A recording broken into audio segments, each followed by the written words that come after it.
शाम के समय औरतें अपनी ये एक चीज कभी ना दें। शाम का समय था जब हर गली में हल्की हल्की ठंडक के साथ अंधेरा छा रहा था। इसी बीच गांव की बुजुर्ग महिलाओं के बीच एक बात हमेशा से कही जाती थी, शाम के समय अपनी ये एक चीज किसी को भी कभी ना दो। लेकिन क्यों? क्या इसके पीछे कोई पुरानी मान्यता है या कोई छिपी हुई कहानी? आज मैं आपको एक ऐसा किस्सा सुनाऊंगा जो आपको सोचने पर मजबूर कर देगा।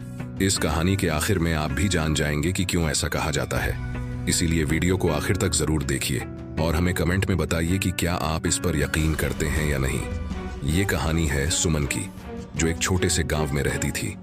सुमन बहुत ही मृदुभाषी, खुशमिजाज और मददगार महिला थी। उसका यही स्वभाव था कि लोग अक्सर उससे मदद मांगने चले आते थे और वह कभी किसी को मना नहीं करती थी।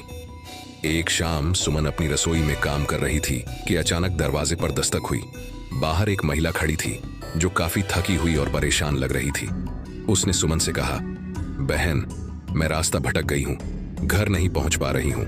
क्या आप मुझे अपनी चूड़ियां दे सकती हैं ताकि मैं ये रास्ता पहचान सकूं और सही समय पर घर लौट सकूं?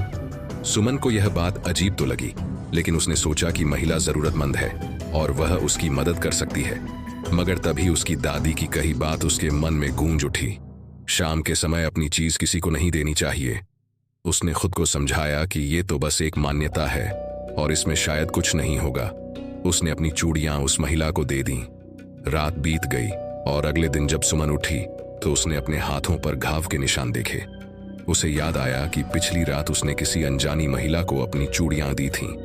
धीरे धीरे उसकी तबीयत बिगड़ने लगी और उसे अजीब अजीब से सपने आने लगे। गांव के बड़े बुजुर्गों को जब यह बात पता चली तो उन्होंने कहा, सुमन, तुम्हें इस बात का एहसास तो होगा कि शाम को अपनी चीजें नहीं देनी चाहिए थी। यह समय होता है जब नकारात्मक ऊर्जा सबसे ज्यादा सक्रिय होती है। कुछ लोगों का कहना था कि उस महिला ने सुमन से उसकी ऊर्जा खींच ली थी। सुमन की हालत दिन ब दिन बिगड़ती जा रही थी और एक दिन वह एक बुजुर्ग के पास गई जो इन रहस्यों को समझते थे। उन्होंने सुमन से कहा, शाम के समय अनजाने में किसी को अपनी चीजें देने से हमारी आत्मा की ऊर्जा कमजोर हो जाती है। सुमन ने बुजुर्ग की सलाह मानी और एक विशेष पूजा करवाई।